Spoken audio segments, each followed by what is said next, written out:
5 minutes till top a podcast. Thank you, 5.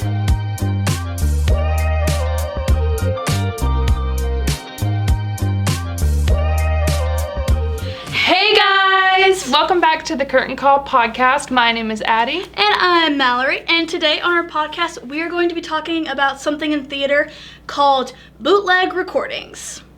So, as you may know, bootleg recordings are illegally filmed videos of Broadway musicals in this context, where people film them on their phones and then they upload them onto websites like YouTube in order to let other people view them for free.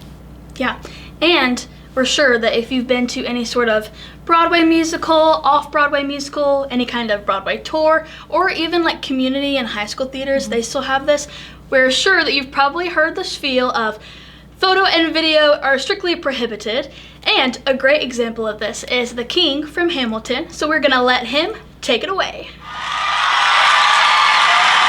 Ladies and gentlemen, this is your King, George III. Welcome to Hamilton. At this time, please silence all cell phones and other electronic devices. All photography and video recording is strictly prohibited. Thank you, and enjoy my show. So, almost any musical that you want to view from Broadway probably has a bootleg recording of it on YouTube. What people normally do is, instead of just uploading it and being like, this is from when I saw Wicked a couple years ago, they will upload it and say Wicked slime tutorial or something of the sort in order to get around the whole copyright violations and to keep the video on YouTube or whatever platform for longer. Yeah, so Addie, would you like to talk to us about why it's such a negative thing that these bootlegs are very prevalent right now? Yeah, of course. So, for one thing, it is 1000% illegal to film these videos. According to Emma K. Wimberly, who wrote an amazing article about the Broadway bootleg problem, which we will hopefully have linked below, the Digital Millennium Copyright Act, which was passed in 1998, says that it is now illegal to film these types of videos and post them on digital platforms as well. Exactly. So that means that even if like you go see a Broadway show and you just take like a small video, even if it's not the entire thing, it still means though that like if you post it to something like YouTube to where like the public can see it, it is still a violation of this Copyright Act. But that also ties into ticket decreases in sales. There has been a link that has been found through like a research that whenever people post like bootleg videos to things like YouTube, to where like the public has access to it, a lot of shows have a decrease in ticket sales because then it just provides people the place, you know, to like not have to buy a ticket, and you can sit in your house and you can watch this musical that people have put so much work into, but you never have to pay for a ticket. And so this affects the musical world, whether it's through like directors or actors, they all get like negative impacts from it. Yeah, because not only are they getting impacted in their professional lives, because, you know, this craft that they've been working on is not seeing a profit. Right. It's also impacting their salary, because their salaries depend on how well the musicals do. Right. So, them not getting the money for tickets then impacts their salaries, which then impacts their home lives as well, which is a huge negative effect for actors and directors and anybody who's involved with a show. Do you want to kind of talk about why people still film these bootleg videos, even though it has so many negative effects to do so? Yeah, absolutely. So I feel like we've talked about a ton of like negative things and negative impacts that bootleg has had, but we've also, through our research, found out that there has been so many positive impacts from bootleg. So if you would just like to talk about some of those. Yeah, so Wimberly is obviously in her article talking about the negative impacts and the Broadway bootleg problem, but she attributes this problem to a greater problem of shows being too expensive. So ticket prices are, you know, continuously going up, and so people, you know, find it difficult to pay for these prices. And that's for a couple of reasons. The ticket prices being so expensive is mainly because, so a Broadway theater is a theater in the theater district of New York City that has 500 seats or more. Right. So that seems like a lot, but it's actually small in comparison to places like Carnegie Hall, Radio City Music Hall, things like that have a lot more seats. And so because there are so few seats, tickets for Hamilton and Wicked and big shows like that right now can get pretty expensive. And so this is an issue not only because of the ticket prices, but also because of the prices that it takes to get to New York. So things like transportation and lodging and things while you're in the city, those can get pretty expensive too. And so people find it difficult to pay those prices for, like, as an average person to go see a show. Right. Yeah, and I think that's why bootlegs have been so beneficial, because people just don't really, like, take into account all the pricing things. Because like, for me personally, I took a trip to New York City my senior year of high school with my ITS troupe, and we were able to see 4 Broadway shows while we were in the city. And that's great, but we also had to do so many fundraisers beforehand. So like fundraisers as a group, but then also individual fundraisers, because we were having to fundraise anywhere between like $6,000 to $7,000 per person for this trip. So it was just a lot of money. And because, like, yeah, we were going to see 4 Broadway shows, and that's amazing. And those prices alone were not the main issue. But we were having to also pay for a plane ticket there and back.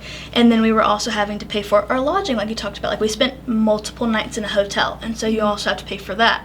And then food while you're there. And then if you want, like, even the smallest amount of spending money. But the other thing that was also pretty expensive for us is that we didn't have a car because we flew there. And so we also had to pay for transportation around the city through, like, metro.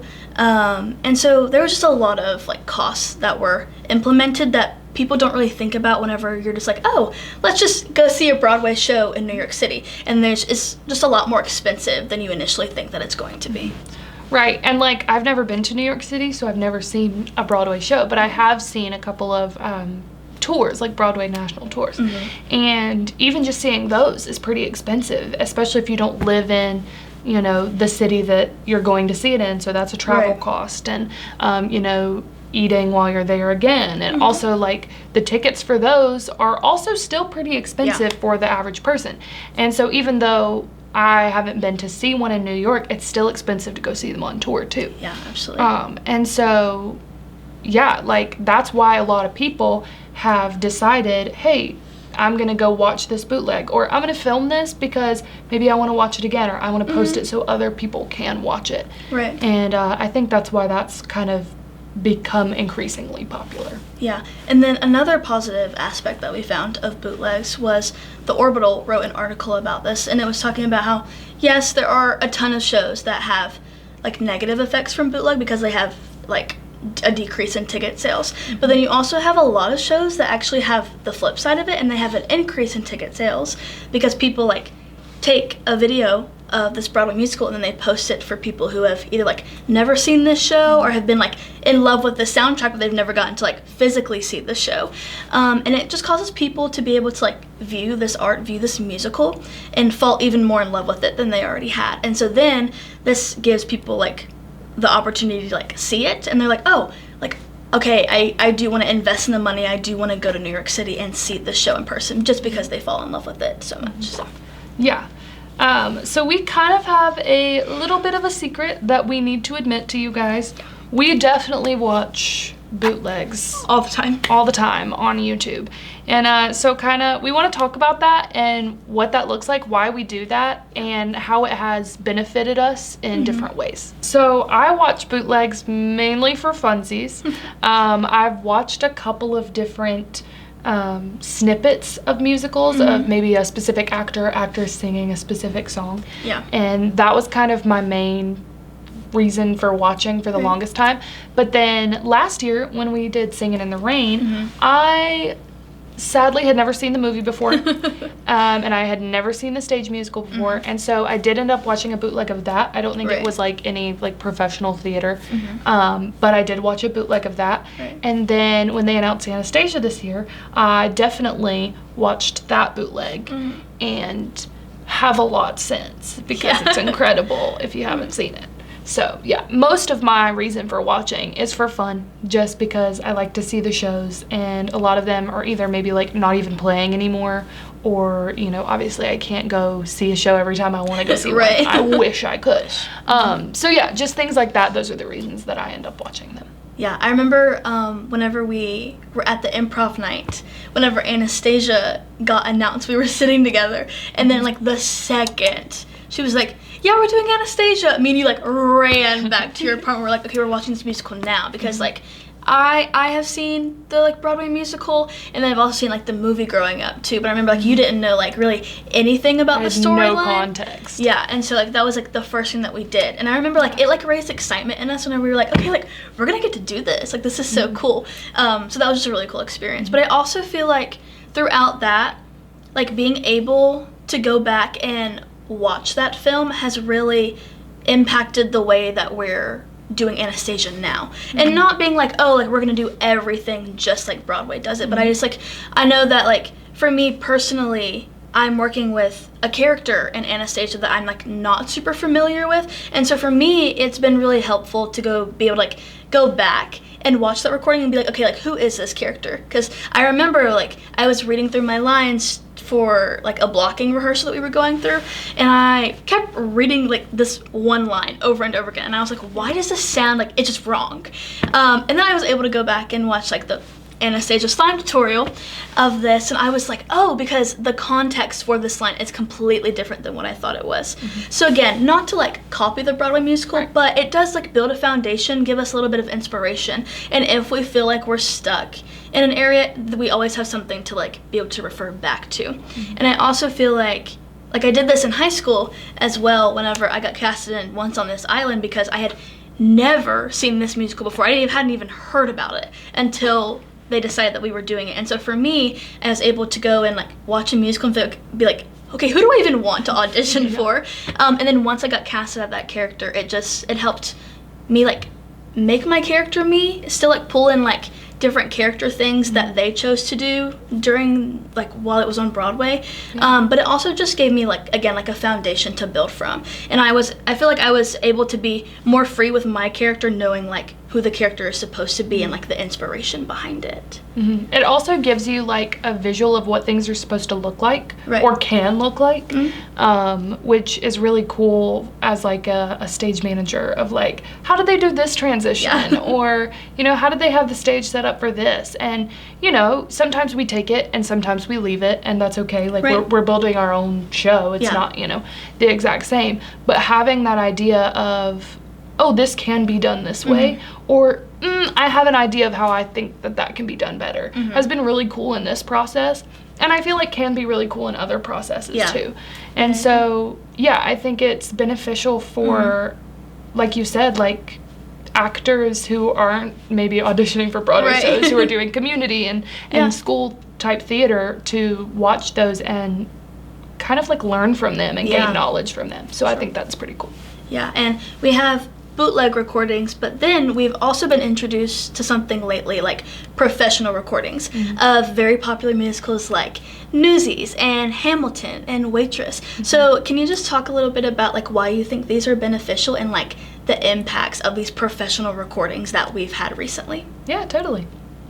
There are professionally filmed versions of Broadway musicals that are then uploaded onto streaming platforms. So like Mallory said, Disney Plus has Newsies and Hamilton, which are both incredible, and we've both watched those.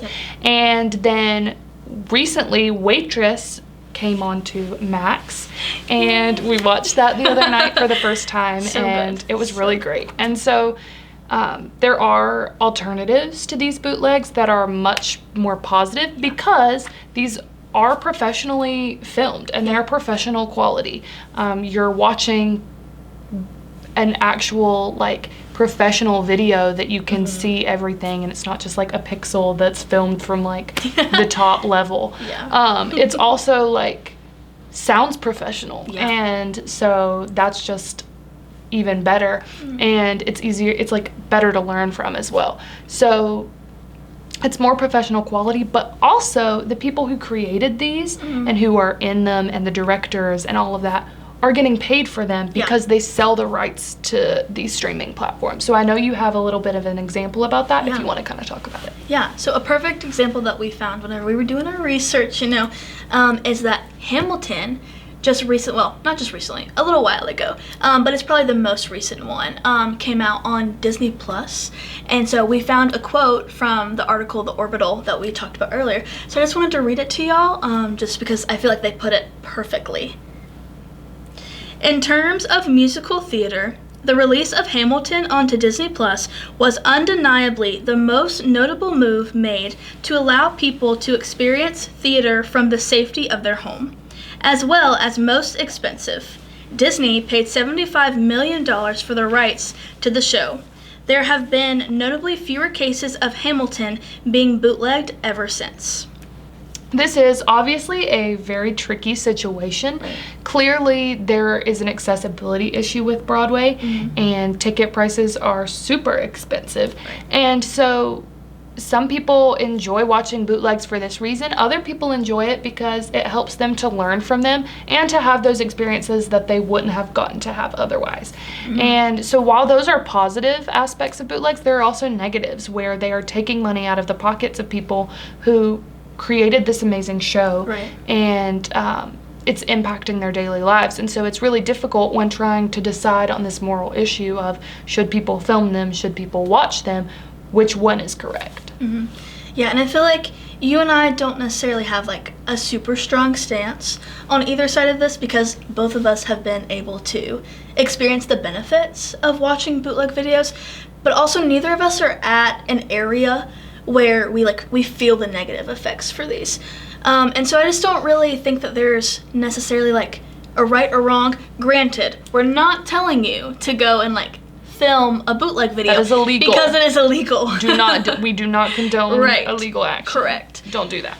But I don't like necessarily feel like strongly like right or wrong about this, because like as we've shown, there's so many positive and negatives to this that I feel like it's just a lot of opinions, honestly. And speaking of opinions, we would also love to hear y'all's opinions on this topic. So if you would like to leave us a comment in the comment section below and just tell us what you feel about bootlegs, if you support them or don't support them, we would love to be able to read through your comments. 100%. So that's all we have time for today, folks. Please join us next week, though, when we talk about the world of movie musicals and their stage counterparts. Bye, guys. Bye, guys.